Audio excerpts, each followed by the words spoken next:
All right, let's talk Dallas Cowboys. I'm Nick, and this is our daily Cowboys show. Recording this a little earlier in the morning than I normally do, so I apologize if my voice is a little hoarse, a little groggy. But let's be honest, there's nothing really to talk about when it comes to the Cowboys, right? Nothing interesting really happened yesterday, of course. Kind of a slow news day for the Cowboys. We'll get to the latest. We'll get to the big headlines. Don't worry about that. We'll talk all about that drama. Let's get into some positive news first. Let's get into some interesting things, and then we'll talk about what drove the media absolutely crazy yesterday. Kind of a, to be honest, a very strange day to be a Cowboys fan. But let's get into some, I think, better news, some more interesting news, at least from my perspective first. All right, this one was courtesy of DallasCowboys.com. So Coach Brian Schottenheimer was asked to list the biggest camp standouts up to this point. Obviously, we're not too deep into training camp, haven't even played the first preseason game yet, but he was asked, hey, who are your standouts? And this is a list of guys he gave, some on offense, some on defense, as you can see. On offense, you'll notice a theme very early. He has Kevontae Turpin, Javonte Williams, Miles Sanders, Hunter Lipke, Jaden Blue, and Deuce Vaughn, basically all running backs, and Turpin, kind of the weapon X, who's actually gotten some snaps at running back. So there's a very key theme there, which makes sense because, of course, Schottenheimer wants to run the football. He's emphasized that extremely this offseason. Wants to be physical, so no surprise there that he's high on the running backs. Defense, you get some interesting names, but nothing we really haven't heard a whole lot about. Donovan Wilson, Kaiir Elam, who is having a great camp. Malik Hooker, Maris Leofau, looking for a year two leap. Troy Pride, a guy who's going to have to step up in the absence of Diggs and Revel. But that last guy on the list there, and this is what really kind of caught my eye, Zion Childress, a defensive back out of the University of Kentucky, an undrafted free agent. And I'm going to be totally honest, I didn't know anything about this kid. I mean, I knew he was an undrafted free agent, but I found at the time he was essentially a camp body. It was nothing really special about him. If you looked at undrafted free agents at the safety defensive back position, which is what Zion Childress plays, the guy that was much more hyped, again, for an undrafted free agent, even with that context, was Elijah Clark, right? When you talk about a guy that had any sort of buzz, any sort of energy, Childress wasn't on the list. But then you start digging into reports, and I started going through everything that's been happening at training camp, and you just look at the media reporting, and he's just, every day, he's just making a play, doing some great things. So, for example, this is from Nick Harris at the Fort Worth Star-Telegram. He was asked, is there any of the big money undrafted free agent guys standing out? Barron in the safety. He said, and he was talking about Barron in the safety, Elijah Clark. That's what the comment from Kenny Lang there was actually asking about. But Nick Harris said, I like Zion Childress. Barron and Clark have done their jobs too. Quietly, Bruce Harmon has played well. Again, Zion Childress getting a lot of positivity. If you look at, and I went through this, the social media and go through the highlights of all the different reporters, the guys just, on the ground just saying, hey, so-and-so made a good play. And then 5 minutes later, they posted, hey, so-and-so made a good play. Zion's name comes up all of the time. It's one of these things that you don't really think about because you don't know who it is. It's not a big name. You're just like, oh, okay, cool. Oh, okay, cool. But then you go through it every single day. One-handed interception, fitting in the run, almost got another interception, broke up a pass. He's flying over the field, right? This was a guy that no one saw coming, and you can see why Schottenheimer is so excited about him because he's literally the definition of a camp body. I mean, if you pull up his stats, from college, this is courtesy of collegefootballreference.com. You can see there, I mean, there's nothing that really jumps out at you. This is a guy who had one career interception, 3 career sacks. I mean, his tackles are fine, right? Nothing special there. Just a decent safety kind of player. I mean, he's experienced. He played in 62 games, 38 in the SEC. So, again, he's got a lot of great experience. He's a good athlete, 6'1", 190 pounds, like not a special athlete. Just seems like the perfect camp body, right? He's a safety position, can be used a lot on special teams. Just sort of a guy you need to fill out a training camp roster. Maybe he does something in preseason, but you're not expecting anything. And then all this kid does is show up and make play after play after play after play. And I don't know where it came from. We didn't see this at Texas State. We didn't see this at Kentucky ever, right? You go to a scouting profile at NFL.com, folks, it ain't there. That's how low of a recruit or low of a prospect he was coming out of college. But all he does is make plays. This could be one of those great stories. And you get them, once every few years where a guy comes into training camp, an undrafted free agent that basically was a flyer that no one expects anything. And he turns out to be a really great player. It just somehow clicks. I know it's early, but Zion Childress has the potential to be that kind of player for Dallas. Maybe the next C.J. Goodwin, special teams ace, maybe a guy to become a role player. Whatever it is, this is a great story, definitely a fun one to keep an eye on. All right, next up, this is a courtesy of John Machado over The Athletic. Cowboys wide receiver George Pickens on catching touchdowns yesterday on several different routes. It's super fun, the different plays. Like I said, more air efficient playbook. That's really interesting because he came from the Pittsburgh Steelers. There's a lot of criticism that the Steelers didn't give him a lot of different kind of plays. It was basically fade balls and 50-50 go balls down the field. And Pickens wanted some more versatility. He's commented on how much better the Cowboys are strategically than the Steelers. So continuing to see a theme here in the new Schottenheimer Adams offense. On his confidence, he said, "I'm super confident already, just falling in line. I'm not really here to overdo the confidence. I'm just here to hop on the train and keep going with what they've been doing." Again, seems to be a pretty good team guy, right? The criticisms about him being, kind of a locker room issue seem to not have shown up, at least not yet, which is obviously good. And on what it's like playing alongside CeeDee Lamb compared to how he thought it would be, it's been good. I'm not like a person who looks into the future and is like, I hope it's like this. I kind of just adjust on the fly. Right now, it's been going good. Just keep growing and keep working.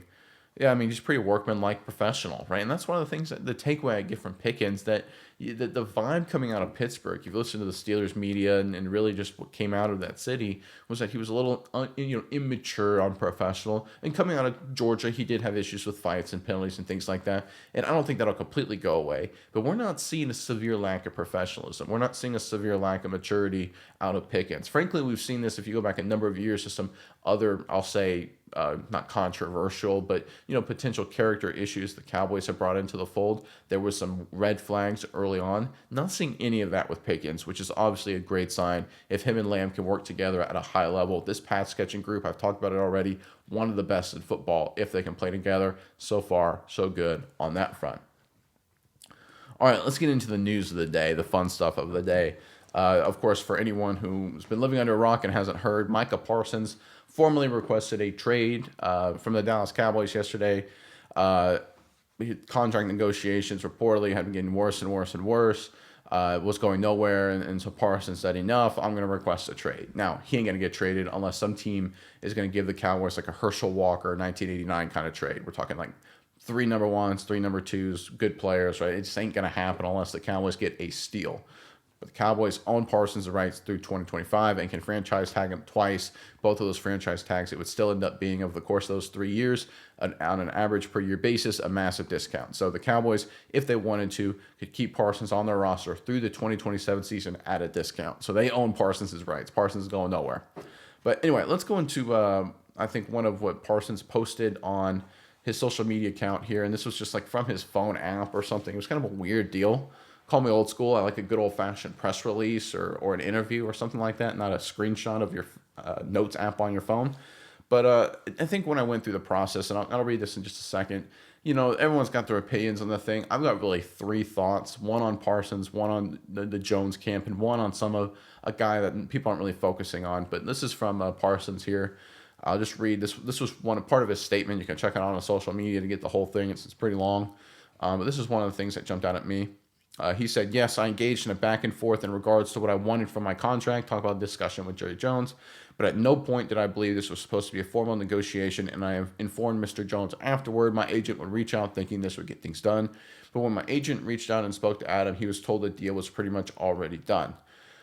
So for anyone who wasn't familiar, back in March, there was reports, and it was pretty much been verified at this point. Clarence Hill was one of the first ones, and good on him, he got it right. He said that Jones and Parsons met personally and agreed to a deal. And I interpreted that later, the fact that it wasn't signed, is they had agreed to a framework of a deal, right? They had said, okay, it's going to be a 5-year deal, $200 million, half of that guaranteed. Now it's about working out the details, right? Is it going to be 60% guaranteed, 45% guaranteed? How much up front? What's, are there void years involved, injury guarantees, like all this, like to me, important stuff left to be hashed out, but, they had agreed on the framework. Now, based on what Parsons is saying, it's like, listen, I had a discussion with Jerry Jones, and while we talked contract, I didn't personally think it was a negotiation. So when I agreed to or liked whatever Jerry Jones said, I didn't think it was a negotiation. So I don't think that should count. And you can understand Parsons' frustration, but the reality is anyone who's been in the corporate world, anyone who's worked any sort of job, we've all been there. I've personally been there. You end up having a meeting with your boss's boss, whatever, and it ends up going a certain way that you weren't planning on expecting, and it gets interpreted a certain way that it turns out was against your interest. So let me explain like what a personal example. So I remember very early in my career, in my day job as an engineer at the time, where I had I'd done something really good. I forget the specifics over a few months, and I sat down with my boss and said, "Hey, listen, I think I earned a promotion." He's like, "Yeah, I think we should talk promotion. I think you've done a good job. I think you're really good and up and coming. I think I'm excited to talk promotion with you." And I remember walking away thinking, "Hey, right on. Yeah, I'm gonna get a promotion." 6 months and years goes by, I don't get a promotion.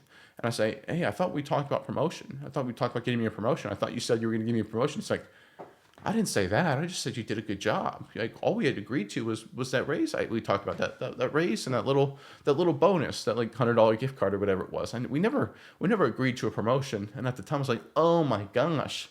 We had sort of an informal chat about a promotion, but because I didn't get it in writing, the employee, just assumed that you were on the same page, and now you're kind of using that system against me, because now I have to come back and now I look like an idiot, right? Because now had a conversation with you where we didn't formally agree on a promotion, and now you're saying, "Well, we never did," and you're right, right? And that's on me. Now, as the manager, I'm a little annoyed at you because you kind of lured me under false pretenses, and that's sort of what happened here. And this is why Parsons is frustrated. And look, people forget he's 26 years old.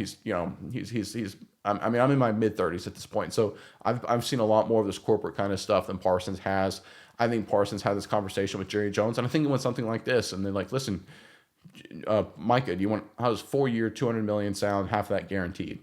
Or whatever the numbers were, 5 year, 200 million, half of that guaranteed, whatever the numbers were. And Parsons started this conversation back in March. It's like, "Sounds pretty good. I like that." Jerry Jones was like, "Awesome, rock on." And Parsons then left, went and talked with his agent, and his agent said like, "No, that doesn't count. Like we've got to talk this through. We got to, me, the agent, and the Cowboys have to talk this through." And then they try and call the Cowboys. The Cowboys like, "Too late. We already talked to him." Right? Just like I had my conversation with my boss about the promotion. He's like, "Listen, we never talked promotion. We just said you did a good job about the potential of a promotion," right? And that's sort of what happened here. Look, it's a common managerial tactic, right? To sort of strong arm and sort of have a informal conversation and then use that against the other person. It's very common in business. It's very common in sales. It's not the best tactic, and this is one of my criticism of Jerry Jones as a manager, as a business leader here. And again, me criticizing Jerry Jones in business is kind of hilarious, right? None of us should. He's a multi-billionaire, unless there's some other multi-billionaire watching me, which I would be very surprised, but maybe there is. We really can't go after him because he's obviously knows so much more and is so much better at this than all of us. That's an important thing to understand, right? There's a lot of criticism of Jones, and a lot of it's warranted. But if you think you're smarter than Jerry Jones or the Jones family or know more about business, you're probably wrong, because he's worth billions of dollars and you're probably not. And it's not like you're worth 500 million and he's worth billions and you're sort of in the same zip code. If you're like an average Joe like me, like criticizing Jerry Jones is sort of like, listen, that's like an ant criticizing a person, right? It's not the same. As the great late great Kobe Bryant said, like, you sit at different lunch tables, right? Not the same zip code in terms of where you are, in terms of status and success. But I think this would be my one criticism of Jerry Jones. Now, the one thing I will levy at Micah Parsons, and this kind of goes into my next report here, and this is from David Moore over at the Dallas Morning News. He kind of highlights his thoughts on this. He said, Jerry Jones feels he reached a gentleman's agreement with Micah Parsons in March that supersedes anything agent wants to negotiate. Parsons initiated contact. Is he a man of his word or not? Parsons feels there's no binding agreement until agent works out details.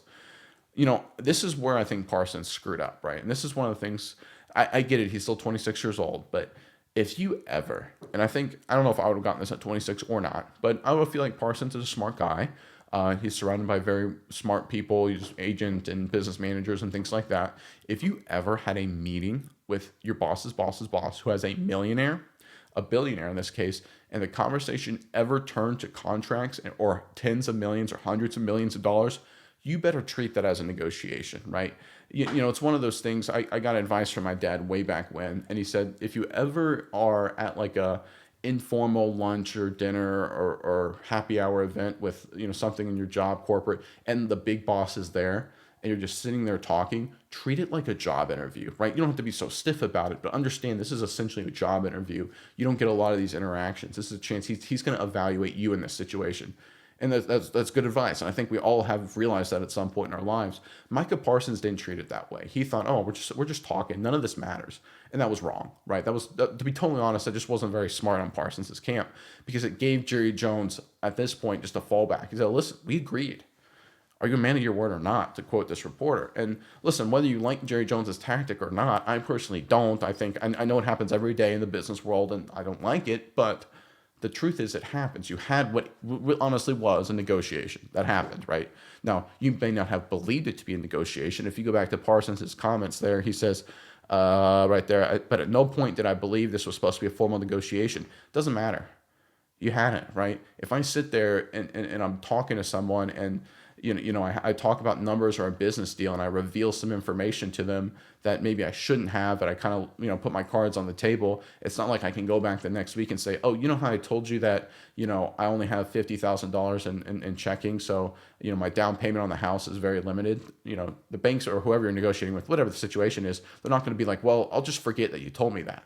No, they're going to use that information against you. That's what happens in business, right? That's why you keep your cards close to the chest. And that's not what Parsons did.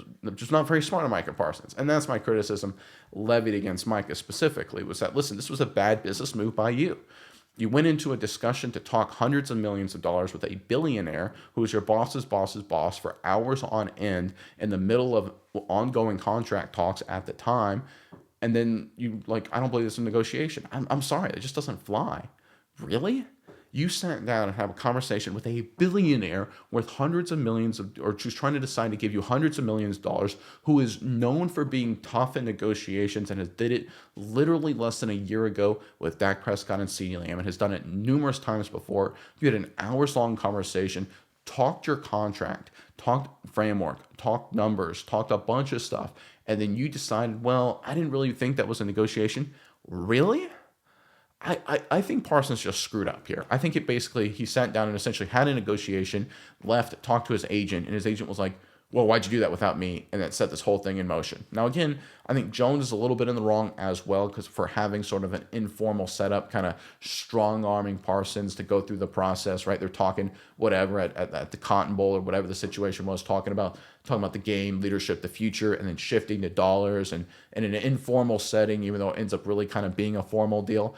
It's, again, like I said, it's a managerial tactic. I'm not a fan of it, but that's what Jones did. That's what happens all the time. Parsons, I find it hard to believe he didn't think that was a negotiation. I really don't. I think it was only after the fact, talking to his agent, that he realized that he probably signed up for less money than he should have gotten. But that leads me to, I think, the real villain in this whole saga, right? We talk about, most people think Jerry Jones is 100% in the wrong, and listen, you're probably not incorrect in terms of that regard here. But I think the real villain in this whole situation, I just want to make sure I pronounce his name correctly. I'm going to look at Micah Parsons' agent here. I just want to make sure I get his name, and that's David Mulugheta. I think that's how you pronounce it. Hopefully I'm not butchering it. I apologize if I am. So this is a situation where if there was no agent, in all likelihood, Parsons and Jones would have signed and agreed to the deal they had discussed, maybe with some minor tweaks back in March, right? But this agent wanted more money for Parsons. Why? Because he gets more money for himself, right? This is not the agent acting on Parsons' best interest. Remember, whatever Dallas signs Micah Parsons to, the contract numbers, that's against their salary cap. That's coming out of the Cowboys, salary. They're paying it, right? It goes against their salary cap, the cash out their business. But not all of that goes to Parsons. Like that 10% or 15% or whatever it is, normally it's 10%, but we'll see whatever it is going to the agency. So the agent here is incentivized to really pull every dollar out because he gets 10 cents of every dollar. So if Parsons and Jones agreed to a deal, let's say for $40 million a year, and then Parsons goes to his agent, Mulugheta, and says, hey, this is what I agreed to. The agent's like, well, crap. Now Parsons knows he doesn't need me, because Parsons is going to realize that he personally, Micah, got to sign a deal with $40 million. He did the negotiation, but he's only going to get 36, right? 90% of that, because the agent's going to get 10%. So the agent now is to say, no, I can get you 50. I can get you 50. Because if he doesn't, then the agent now looks like he doesn't do anything. And look, my personal opinion is I think a lot of these agents, 90% of the time, and nothing against David Mulugheta, I think it really isn't necessary. I honestly think the players can negotiate most of it themselves, because we're in the age of AI and the internet and so much information. I think you only really need an agent or a legal representative just to protect you legally with the paperwork and injury clauses and insurance and things like that, to make sure you don't get screwed over with that. That's really what you need as a player. In the old days, you needed an agent because they actually could do the research and figure out, okay, how much money does the team have, right? What is their cap strategy? Like, what are other contracts in the NFL? Like, the agent has contacts and go through the list. It's all open anymore. We can almost, like, I can go on AI right now and Google right now and find out all this information. There are dedicated websites to it. So the value of an agent is dropping dramatically and will continue to drop. And I guarantee you, guys like this agency here are going to see their profits and their opportunities dwindle more and more and more. And he saw what happened here back in March and said, okay, Parsons and Jerry Jones just negotiated a massive extension without me. If he realizes it and then other players realize it, I'm out of a job. So I have to go really hard and sell this hyper aggressively. And that's why I think the real villain here is the agent. Because at this point, right, there were reports that the agent said, well, the Cowboys never called me. The Cowboys need to pick up the phone and call me. And the Cowboys, I can understand from their perspective, they'd be like, why? We negotiated a deal with Micah. Who are you? Right? We're not going to talk to you. You're not part of this deal. It's between us and Parsons. You weren't there when we talked deal. Now, that's the Cowboys, again, being strong-armed and being tough, but that's also reality. That's a fact. And you can be critical of the Dallas for that approach, but that's just what happened, and that's their stance. The agent was late to the game, and he's trying to basically save face here. I think he's the real villain in this story. Now, before I move on, I want to talk about one more point on this topic specifically, that there's a lot of people that was going on social media about, like, how stupid could Jerry Jones and the Cowboys be for having a discussion with Micah Parsons without his agent there and assuming that's a real negotiation.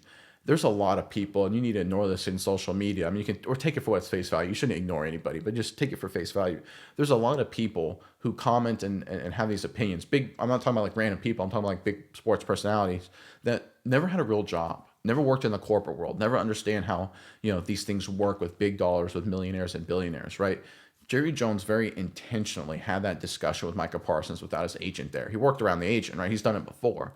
Now, again, you can sit there and say, I don't like that tactic, and I personally don't like that tactic. I don't think that's good business practice in terms of like doing business on a personal level. But that's what he did, and it's a common strategy. He's done it before. It happens all the time. This wasn't a mistake by Jerry Jones. This was very deliberate by the Cowboys. And look, Micah Parsons got caught, right? And instead of, kind of owning up to it a little bit, he said, well, this I don't believe it was a negotiation, and now it's become this big long out thing. Now, I'm not blaming Parsons except for the fact he should have known better, and I'm not necessarily blaming Jerry Jones, except I'm saying, listen, it's a little sleazy way of doing business, but that's the reality, right? None of this was sort of like, why are the Cowboys stupid? This was a very intentional and deliberate. Now, it doesn't mean it's a good strategy or not. It just was their strategy. So far, we'll have to see what it ends up doing. I think Parsons, I think we all get this, will eventually sign with Dallas. We'll sign for a big bucket of money, and we'll all move on. All right, there's an interesting article related to this I thought was very important. This is from Zach Wilczek. He was responding to Ed Werder reporting that despite his public ridicule of the Cowboys organization and his trade requests to the Dallas front office, I'm told Micah Parsons has no intention of leaving training camp and incurring $50,000 in daily fines as mandated by the NFL. Zach Wilczek responded, and I agree with him 100%. Don't want to be fined $50K indicates to me that you're not willing to sit out games and miss game checks. Yeah, so Parsons here, he has no leverage and he knows it, right? And he doesn't want to get fined $50K a day, and he doesn't want to miss game checks and get fined, right? So this is sort of one of those weirdest things where he wants a trade, but at the same time, he's still with the Cowboys right now, right? He hasn't left training camp. He's still going to be there, and all this. He's still basically holding in, or whatever you want to call it. So it's such a weird deal from Parsons. This to me is where I think the agent has gone off the rails. I think the agent is struggling with Micah Parsons really here because Parsons wants to play. He doesn't want to get fined all these dollars, but at the same time, the agent wants to still have control of the process so he can take his cut. So at this point, it's like, okay, you've blasted the ownership group, you've requested a trade. Why are you here, right? At this point, you're being like TO distraction level kind of stuff. If you go back a long time with Terrell Owens' antics, sometimes with Philadelphia, and of course later with Dallas. And now I'm not saying Parsons is deliberately being a distraction, but that's what it's going to be. It's going to be a circus. Maybe that's the attempt, but again, you can't out-circus Jerry Jones, right? That's one of the reasons why he makes it a circus, because you can't beat him at it, right? He draws so much attention to himself anyway all the time on the Cowboys that he's fully prepared to handle more. It's just stacking a little bit more on already a huge mountain of attention. Ain't gonna have any effect whatsoever. So again, this is not going to work out well for Parsons. It comes off kind of bad. You have a trade request, right? This is like saying I quit, and like your boss is like, I quit, I'm out of here. It's like, okay, is this your 2 weeks notice? And like, well, maybe 2 weeks, maybe 6 months. I haven't decided yet, right? It's sort of weak and wimpy, right? You're trying to go out with a blaze of glory, or try and really put your foot in the ground. But if you're not going to actually set like hard, say, listen, I don't want you to pay me anymore as of this date, or if they're in the Cowboys case, you're going to start fining me at this date unless I get what I want. It comes across a little weak. Again, this is Parsons negotiations, Parsons skills, and his agent's skills here, not the best. Criticisms of Jerry Jones are very valid, and I think they're warranted. I don't like the way he handled this business personally, but what Parsons is doing, not the best in terms of business strategy. I think he'll end up getting what he wants. He'll get a big deal, but this is just not the best tactical approach, I think, in my opinion. All right, kind of one of the funnier stories of the day is in the midst of all this, Nick Harris at the Fourth Worst Star Telegram posted the Dallas Cowboys are signing offensive tackle Lyle Collins. Good workout leads to a reunion for Collins and Oxnard. Just really a camp body of veteran offensive linemen to kind of fill out some depth on the offensive line. A guy who the Cowboys are familiar with, Schottenheimer's familiar with, Dak Prescott's familiar with, some of the offensive linemen are familiar with. So again, it's knows the organization, of course. So again, do I expect Lyle Collins to start or play? No, of course not. He's a camp body at this point. But you gotta love the Cowboys because they literally posted this and released it in the middle of the Parsons drama. So you just gotta. To me, it's just sort of, it's almost the gall, like their social media page. They were gonna post this anyway, of course. But to me, it's just hilarious. Everyone's blowing up about Micah Parsons. Like, what are the Cowboys gonna do? What are the Cowboys gonna do? What are the Cowboys gonna do? Teams are like, hey, or the fan bases of different teams like, what did we give up for Micah? And the Cowboys, the only thing they put out is like, hey, we signed Lyle Collins, right?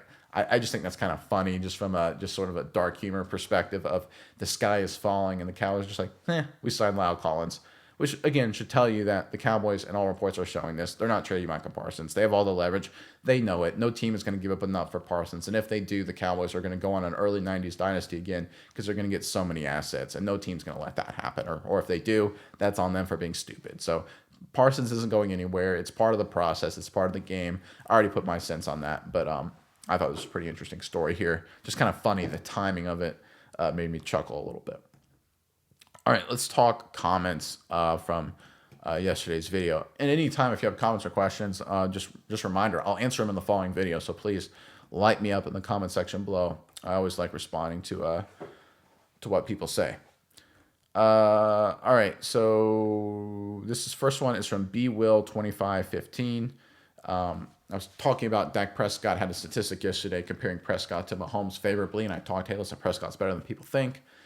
He posted, first comment, Dak is a very good quarterback. What people don't want to recognize, it's a team game. He's put up better numbers than anyone in 2023. Very true.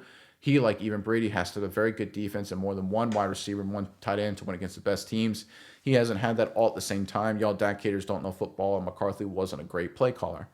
Yeah, this is one of the things I think people forget about Prescott. Like, because I think that a lot of it is just Romo leftoverness, where Romo would have these disastrous turnovers where he had just stacked teams, right? He had, T.O. and Jason Witten, like first ballot Hall of Famers, first ballot offensive line, defensive stars. I'm looking, of course, at 2007 and then 2009 against Minnesota and things like that, where he would just have a laundry list of turnovers and disaster plays, the drop snap against Seattle in 06, right? You can, for example, and of course, there's a number of moments, we can go through them all, we don't really have time, where a lot of people look and say, gosh, Romo let us down. He was so good, but his disastrous turnovers and lack of clutch plays, at least the first part of his career, really, really let us down. And people sort of attribute that to Dak, and that's not really the case. Well, now Prescott has had his foibles and had his issues in the postseason.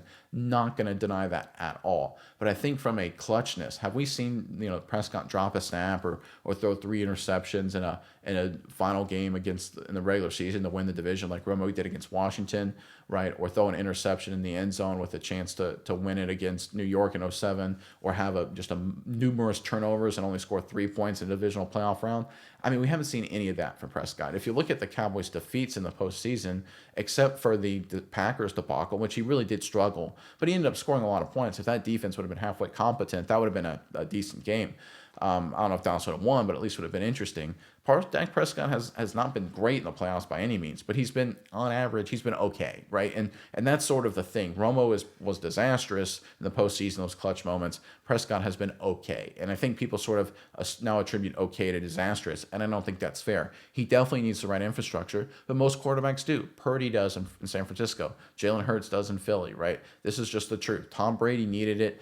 for a long time, the second half of his career, and certainly with Tampa Bay, right? You need to have the right infrastructure in place. Aaron Rodgers has won Super Bowl. Why? Lack of infrastructure. Drew Brees went to one Super Bowl, won it. Why? Didn't get enough infrastructure, especially the second half of his career with New Orleans. It is true, as it always has been, a quarterback can't win it by himself. Prescott, look, my opinion, I think he's very good. Is he elite? No, I think there's a gap between him and guys like Mahomes and Burrow and Jackson, things like that. But he's a lot better than people say. All right, next comment here. This is just on that same topic. This is Bubba AJ6929. He's ranked 79th in the top 100. How many of those 200 TDs came in the second half? Being down 46-10 after throwing 2 picks in the first half, 1 for a pick 6. Yeah, again, this is what happens when it comes to Prescott, is that people have a moment in time, and he's sort of referring to, he's getting the particulars wrong of the postseason game after the 2023 season, the wild card loss to Green Bay. The people just sort of, oh, that was a disaster, and it was, right? No one's saying it wasn't. But are you forgetting his victory in 2018 over Seattle, or his good performance in the loss the following week against the Rams? Or how about the fact he threw 300 yards and I think 3 touchdowns and scored 31 points against the Packers in 2016, right? And if the defense gets a stop, if they make one play, they probably win that game, right? And look, I'm not excusing Prescott exclusively here. I'm just thinking that's a fact. How about in 2019, right? They defense gives up big plays to Sam Darnold early in the season. They end up missing the playoffs by 1 game because they couldn't beat the Jets, right? And again, Parsons deserves a lot of blame. I'm not saying he's totally blameless, right? He's got a lot of flaws. He's got a lot of issues. But I think people looking at him and just assuming like, oh, he's a guy where he's terrible and they fall behind by 30 points because he throws 2 picks and then throws for 1 million yards to pad his stats. That doesn't really happen. To be totally honest, that was more Romo than Prescott when it came to things like that. And that's where the Romo, what happened with Romo kind of bleeds into how people perceive Dak Prescott. Let's see here. Let's see. Yeah, we're seeing a couple comments, people just saying running up the numbers against bad competition. But I don't think that's fair. All right, this is from Monte Murdoch, 5032, regular viewer, regular commentator. Thanks for that. He posted, Nick, if the defensive scheme is to stop the run for every lineman to rush up through the O-line, then don't the linebackers need to be 245, 260 pound in range to stop the running back's momentum through the gaps? Other than Murray, I don't see any linebackers with that size out there. I don't see a 220-pound linebacker being effective in that case, especially one like Maffa. Yeah, I mean, it's so we're talking about the context here of the Cowboys' strategy with Eberflus using young guys like Toya basically to eat up space and rely on the linebackers to stop the run. And, when that happens, you're going to get to a lot of second-level situations, 2nd and 7, 2nd and 5, 2nd and 4, things like that. And then you're just relying on your playmakers to create negative plays and then get 3rd long, right? That's basically what the Cowboys' strategy is with Eberflus. I get where you're coming from here with the size, but you have to also understand is that in today's NFL, because so many running backs are great pass catchers and there's the tight end element, you need to have a lot of speed at linebacker as well. And the Cowboys under Dan Quinn, they took it to extreme. Do you remember when they had Jabril Cox, essentially a young safety playing linebacker? Because Dan Quinn, I mean, I don't know why he thought this. I'm sure he had a great idea. I'd love to hear his thoughts on it. But it's like, listen, if we go really, really fast at linebacker, even if we're really, really small, it'll work itself out. And of course, it did ended in disaster in a lot of games against the best competition. So they went a little far in the past, but I do think you need to have some athleticism. You have to have the ability to cover, right? Because quarterbacks are much more efficient about hitting checkdowns, hitting running backs, things like that. You've got to be able to get out in space because teams in the NFL are more than happy to go 5 wide, 4 wide spread, multiple formations, more than they've ever been. You got to be much more versatile. So the old school 250-pound linebacker, I agree with you, would work in this situation, and it almost would be preferred, but you also need to have some speed and athleticism because otherwise teams will line up to run the football, and then they'll just get your big, strong linebacker on an island with a fast running back and a quick passing game, and you'll get obliterated. So you're not wrong, but you also have to, kind of juggle all the challenges of playing defense. All right. That is, I think, all the comments I'll address today. There's a really good thread here, a lot of stuff here, but don't really have time for any more of the other ones. A lot of it's just talking about Prescott and debating Prescott, which is a good conversation to have, right? I think that's part of the Parsons conversation too, is that Prescott had his issues, contract negotiations with Jones, but kept it very, at least reportedly, very private, worked through it, maintained a good leadership stance, and Jones ended up repaying him big time, right? Overpaying in some regards. Parsons has not. And that is, again, like I talked about before, bad negotiation, bad business from Micah Parsons. He's going to get his deal, but I totally think that if he would have kept things quiet, if he would have just rolled through the punches, maybe he would have had to play through this year, maybe play through a franchise tag like Prescott did. He'd have gotten paid a lot of money, would have gotten paid over the market. The fact that he's playing this, I don't think the correct way. That's just my opinion, but I think that, again, strategically, tactically, however you want to define it, I think Parsons really didn't take the right approach here. I think his agent is the real villain in this situation, and I think Jerry Jones did kind of a shady tactic, but it's not uncommon. I see it all the time. I've experienced it, so I think there's blame to go all around here for this situation. But, all right, we'll see what happens over the course of the coming days. We're going to see the Cowboys back at practice, so we're going to see some actually good news and some interesting things to cover tomorrow. But until then, I'm Nick, and this has been Saturday Morning Inspection.